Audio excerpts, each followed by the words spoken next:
여러분 반갑습니다. 참 좋은 날 존귀한 여러분과 더불어 함께 은혜의 말씀을 나누게 되어서 감사합니다.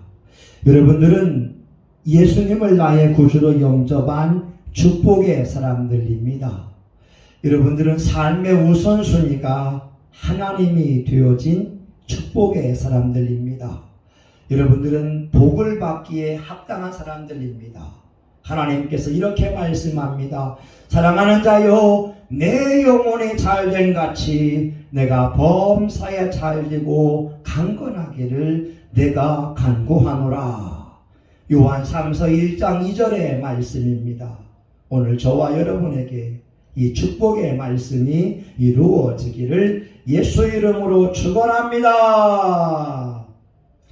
여러분 어떻게 살고 있습니까?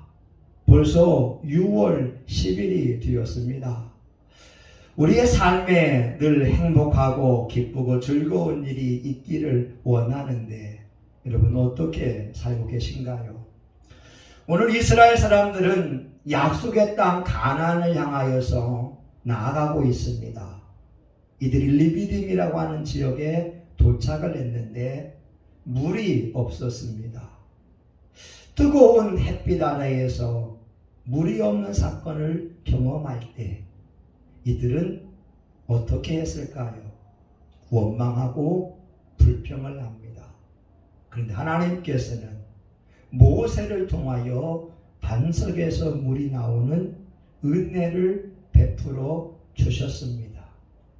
여러분의 삶에 돈이 궁핍하고 부족하여 어려울 때에 전능의 하나님께서 놀라운 경제 기적을 베풀어 줄 믿습니다.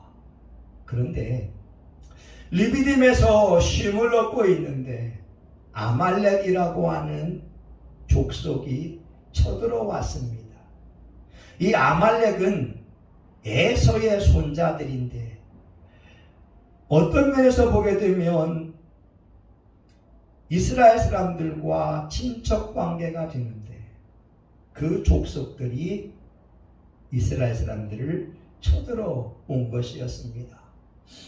하나님께서는 모세에게 산에 올라가서 기도하라고 하시고 여호수아와 통하여서 많은 사람이 전쟁에 나가게 하시는데 결국 이스라엘 사람들이 승리하게 하셨습니다. 오늘은 이 르비딤 전투의 승리의 비결을 세 가지로 한번 살펴보고자 합니다. 첫 번째는 기도가 승리의 비결이었습니다. 오늘 본문 11절에 보게 되면 모세가 손을 들면 이스라엘이 이기고 손을 내리면 아말렉이 이기더니 아말렉은 전쟁을 좋아하는 민족이었습니다. 싸움꾼이었습니다. 에서가 사냥꾼이었고 싸움꾼인 것처럼 에서의 후손들은 호전적인 사람들이었습니다. 이들은 싸우기 위하여 훈련된 사람들이고 이들은 틈만 나면 싸우는 그러한 사람들이었습니다. 그런데 이스라엘 사람들은 출애굽을 했지 전쟁을 위해서 훈련하거나 준비된 것은 아니었습니다. 그러나 이들은 그들이 가지고 있는 지팡이를 다 들고 무기가 들 만한 것을 가지고 아말렉과 전쟁에 나아갔습니다. 오합지졸이 되겠지요.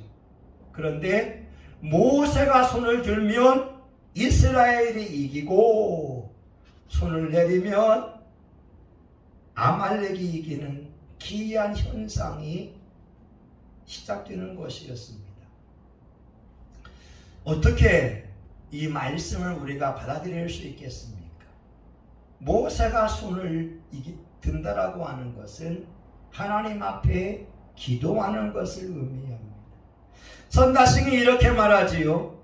땅 위의 후들이 하나님 앞에 간절히 기도하면 하늘에서는 비상벨이 울린다.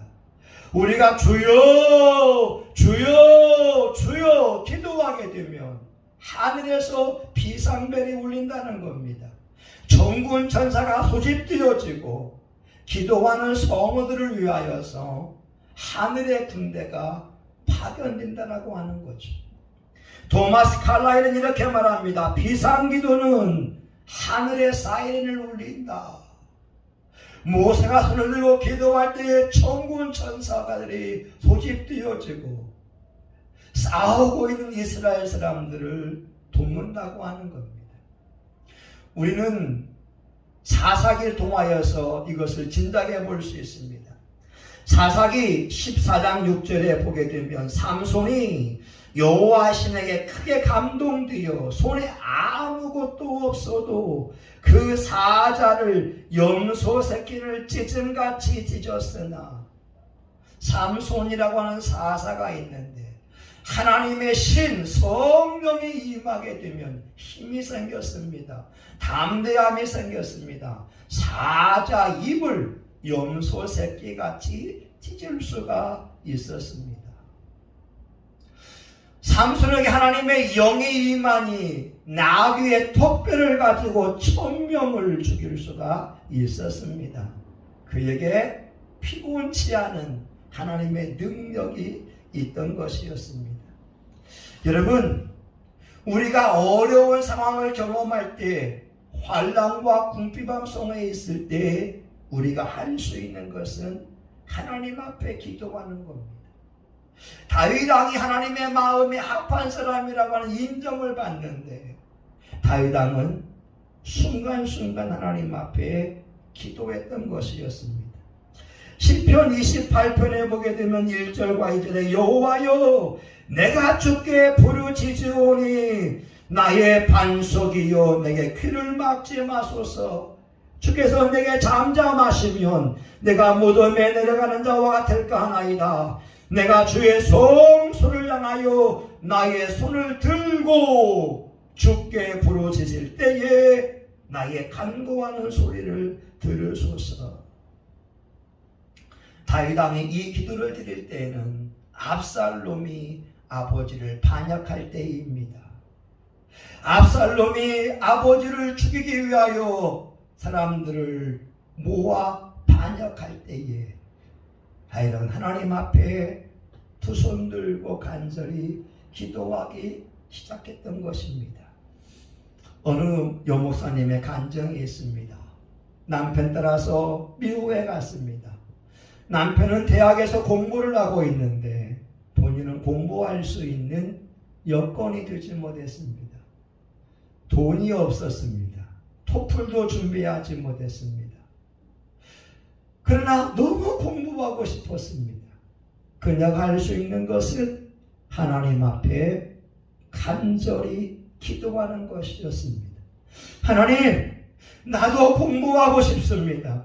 나도 공부하고 싶은데 나를 공부하게 하시면 나의 생애 전체를 하나님 앞에 드리겠습니다. 어느 날 간절히 울면서 기도하기 시작합니다. 학교에 보내주십시오. 그런데 초인종이 눌러지게 됩니다. 띵동 띵동. 밖에 나가보니 어떤 백발의 노인이 조깅복을 입고 서 있습니다. 지금 비가 오는데 잠시 피할 수 있겠습니까? 들어오라고 합니다. 그 노인이 말합니다. 왜 울고 있습니까? 예, 스쿨. 학교 때문에 울고 있습니다. 그랬더니 그 백인 노인이 이렇게 말하죠. 내일 내 사무실로 오시기 바랍니다. 다음 날 그 노인이 준 명함을 가지고 사무실에 찾아가 보니 흰 봉투 하나를 줍니다. $20,000의 그 학비가 담겨져 있는 장학 증서가, 다시 말하면 4년 동안 공부할 수 있는 장학 증서가 담겨져 있는 봉투를 내민 것이었습니다. 그 백인이 바로 명문대학교 총장이었던 것이었습니다. 여러분, 그 여목사님은 토플 점수가 없습니다. 대학에 들어갈 수 있는 돈이 없습니다. 그러나 그에게는 하나님 아버지가 계셨습니다. 하나님 아버지가 그녀가 울면서 간구할 때에 그녀의 소원을 들어주신 것이었습니다. 오늘 저와 여러분의 삶에 리비딤에서 마실 물이 없을 때, 아니면 아말렉 같은 적들이 대적해오고 대인광에서 나를 억압하고 괴롭히려고 할 때에 하나님이 계신 것을 기억하기 바랍니다. 그 하나님 앞에 나와서 기도하면 하늘의 비상벨이 열리고 천군 천사가 모집 띄워지고 저와 여러분을 도울 줄 믿습니다. 예레미야 33장 3절에 말씀합니다. 너는 내게 부르짖어라. 내가 내게 응답하겠고 내가 알지 못하는 크고 비밀한 일을 내게 보이리라. 리비딤 전투의 승리의 비결 두 번째는 하나님의 임재에 있었습니다. 오늘 본문 9절에 보게 되면 모세가 여호수아에게 이르되 우리를 위하여 사람들을 택하여 나가서 아말렉과 싸우라. 내일 하나님의 지팡이를 손에 잡고 산 꼭대기에 서리라. 많은 사람들이 기도합니다.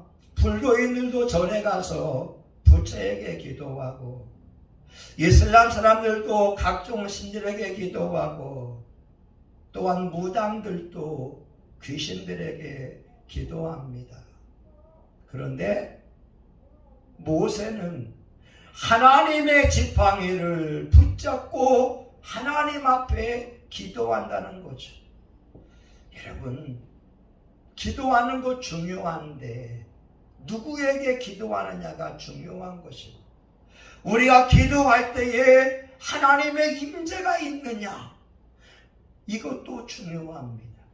공포탄 기도가 있지 않습니까? 기도는 하는데 믿음 없이 드리는 기도가 있습니다. 기도는 하는데 중언부언하는 기도가 있습니다. 기도는 하는데 사람에게 보이기 위해서 하는 기도가 있습니다. 이런 기도는 공포탄 기도가 되어서 응답받을 수가 없습니다. 그러나 모세는 하나님의 지팡이를 잡았다고 하는 겁니다. 이 지팡이가 바로 하나님이 함께 하시는 임재의 상징이기 때문에 그렇습니다. 모세가 하나님의 부르심을 받을 때에 5번이나 거절했습니다. 난 혀가 뻣뻣합니다. 난 입이 둔한 자입니다. 나는 주의 세식이 합당하지 않습니다. 그때 하나님께서 출애굽기 4장 17절에 말씀합니다. 너는 이 지팡이를 손에 잡고 이곳으로 이적을 행할지니라. 모세의 지팡이는 하나님의 임재의 상징이었고 약속의 말씀입니다. 이 지팡이를 손에 잡으라. 모세가 약속의 지팡이를 잡고 나일강의 지팡이를 내어 밀 때에 강물이 피로 변하게 되었습니다. 모세는 그 지팡이를 가지고서 놀라운 기적과 이적을 행할 수 있었습니다. 홍해 바다를 가를 때에도 하나님의 지팡이를 붙들고 있다고 하는 거죠. 여러분, 하나님의 임재가 있는 기도를 드리고 있습니까? 여러분의 기도가 간절합니까? 여러분의 기도가 절실합니까? 여러분의 기도가 여러분의 마음을 움직일 수 있고, 여러분의 기도가 주변 사람을 움직일 수 있고, 여러분의 기도가 하나님을 움직일 수 있을 정도의 간절함이 있습니까? 하나님이 그런 기도자를 찾고 있는 것입니다. 사무엘상 4장에 보게 되면 블레셋과 이스라엘의 전투가 있는데, 이 전투에서 이스라엘 사람들 4,000명이 목숨을 잃었습니다. 블레셋은 강한 민족이었습니다. 이스라엘 사람은 두려워 떨고 있었습니다. 그래서 하나님의 법궤를 가지고 전쟁터에 나아갔습니다. 법궤에는 모세의 십계명과 만나가 있었고 쌍난 지팡이가 있었습니다. 하나님의 임재의 상징을 가지고 나아가서 블레셋을 물리칠 줄 알았습니다. 그런데 4,000명이나 목숨을 잃고 이스라엘이 대패하게 됐습니다. 결국 법궤를 빼앗겼습니다. 왜 그랬을까요? 이스라엘 사람들 가운데에는 홈리와 비느하스 같은 불량자가 있었기 때문에 그렇습니다. 이런 엘리 제사장의 아들들이었는데 이들을 이렇게 성경은 말씀합니다. 엘리의 아들들은 불량자라 여호와를 알지 아니하더라. 다시 말하면 하나님을 하나님으로 섬기지 않는다였습니다. 하나님을 무시하는 자였습니다. 하나님 앞에 죄를 짓는다였습니다. 불법을 행하는 사람들이었습니다. 무례한 자들이었습니다. 이런 자들이 법궤를 가지고 나아갈 때 하나님은 함께할 수가 없었습니다. 여러분, 우리가 하나님 앞에 기도하는데 예배 드리는데 우리의 찬양과 우리의 기도와 그 예배의 현장에 하나님이 임재하시느냐? 이것이 승리의 비결입니다. 하나님이 역사하면 됩니다. 하나님이 임재하시면 됩니다. 하나님이 우리의 찬양을 받으시고 역사하시면 됩니다. 다윗 왕은 이렇게 말하죠. 내가 산을 향하여 눈을 들리라. 나의 도움이 어디서 올꼬? 나의 도움은 천지를 지으신 여호와에게서로다. 하나님의 임재가 승리의 비결입니다. 여러분이 하나님 앞에 간절히 기도할 때, 진실로 기도할 때 여러분의 기도는 상달되어지고 하나님이 응답할 줄 믿습니다. 리비딤 승리의 비결 세 번째는 아말렉을 물리치는 것입니다.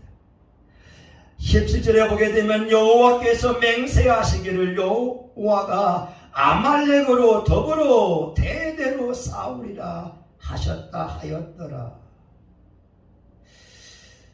한순간에 아말렉과 싸우는 것이 아니라 성경은 대대로 싸우겠다고 말씀합니다.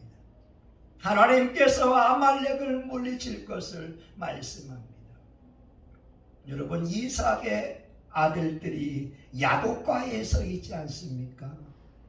에서의 손자가 아말렉이지 않습니까? 가까운 친척이라고 하는 거죠. 내 집안 식구가 원수라고 아말렉이 이스라엘을 대적하는 사건이 발생한 겁니다. 다시 말하면 저와 여러분이 믿음 상황할 때에 우리가 싸워야 될 아말렉이 멀리 있는 것이 아니라 우리 안에 있다고 하는 겁니다. 아말렉이 내 안에 있습니다. 내 안에 혈기로 자리 잡기도 합니다. 내 안에 교만함으로 자리 잡고 있을 수 있습니다. 내 안에 악한 생각으로 자리 잡을 수 있습니다. 내 안에 음란함으로 잡을 수 있습니다. 내 안에 유전적인 질병으로 자리 잡을 수가 있습니다. 육체의 본성 가운데에 악한 영들이 자리 잡을 수가 있는데 베드로전서 2장 12절에 말씀합니다. 사랑하는 자들아, 나그네와 행인 같은 너희를 권하노니 영혼을 거스려 싸우는 육체의 정욕을 제어하라. 육체의 본성 가운데에 아말렉이 존재하고 있는 것입니다. 우리 안에 있는 나쁜 습성들이 있습니다. 가정의 혈통을 타고 내려온 악한 영이 있습니다. 어떤 집안은 간이 대대로 나쁜 사람이 있습니다. 어떤 집안은 암병이 대대로 내려오고 있는 집안이 있습니다. 그 악한 영을 추방해야 됩니다. 어느 목사님이 이런 얘기합니다. 2017년 5월에 대통령 선거일이 있었습니다. 그때 목사님은 3번을 찍으려고 했다고 합니다. 아마 안철수 후보일 거예요. 그런데 사모님은 2번을 찍으려고 했다고 합니다. 아마 박근혜 후보인 것 같습니다. 그런데 딸이 엄마에게 짜증을 내면서 말합니다. 엄마는 왜 2번을 찍으려고 해? 딸아이가 엄마에게 도전적이고 반항적이었습니다. 집안 분위기가 삭막했습니다. 그때의 목사님이 딸에게 말합니다. 딸아, 미안하다. 너의 모습은 30년 전의 아버지의 모습이다. 너에게 싸우는 모습을 보여줬는데 미안하다. 너의 모습은 우리 가문 속에 있는 혈기의 모습이 우리 피 속에 있다. 나는 너의 피가 예수의 피로 변화받고 성화되기를 원한다. 여러분은 어떻습니까? 여러분, 아말렉이 우리 밖에 있는 것이 아니라 우리 안에 있습니다. 이것을 사도 바울이 증명하고 있습니다. 로마서 7장에 21절에서 23절까지 말씀을 보면 내가 한 법을 깨달았노니 곧 선을 행하기 원하는 나에게 악이 함께 있는 것이로다.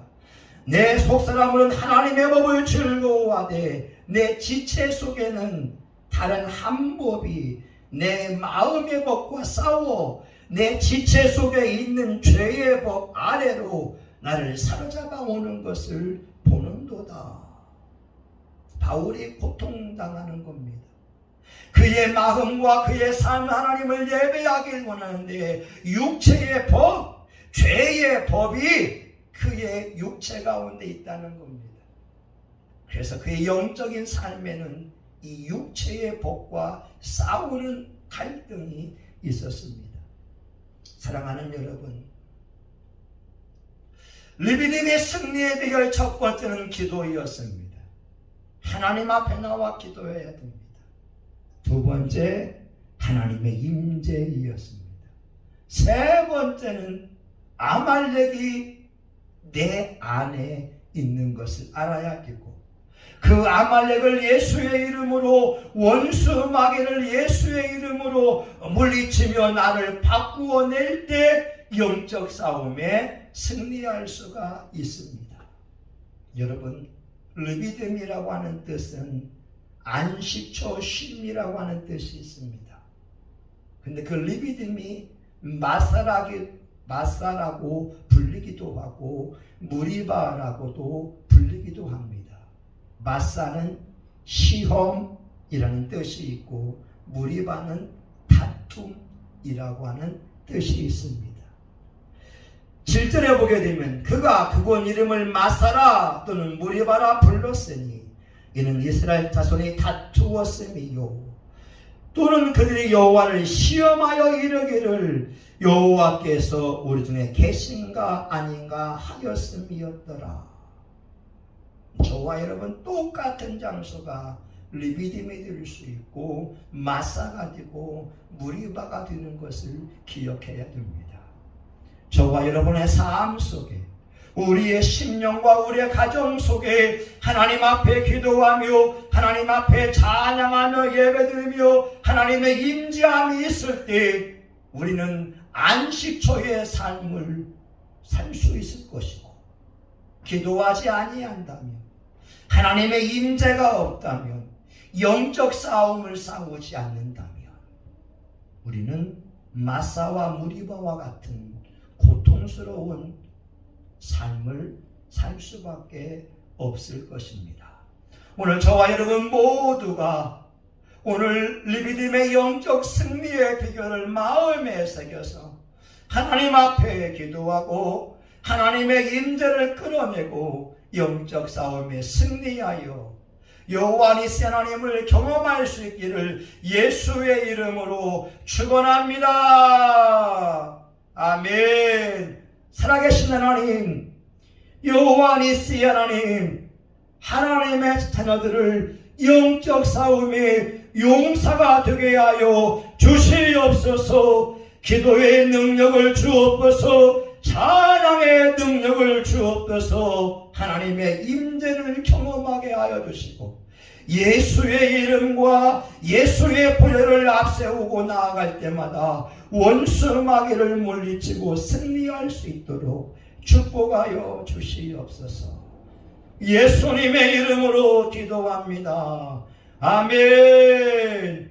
이제는 우리 구주 예수 그리스도의 은혜와 하나님 아버지 크신 사랑과 성령의 감동과 마위로 축복하심이 여호와 니시 하나님을 만나고 여호와 니시 하나님을 간증하기 원하는 사랑하는 교우들 머리 위에 성신교회와 한국교회 전세계 열방 위에 이제로부터 영원히 함께하기를 간절히 축원하옵나이다.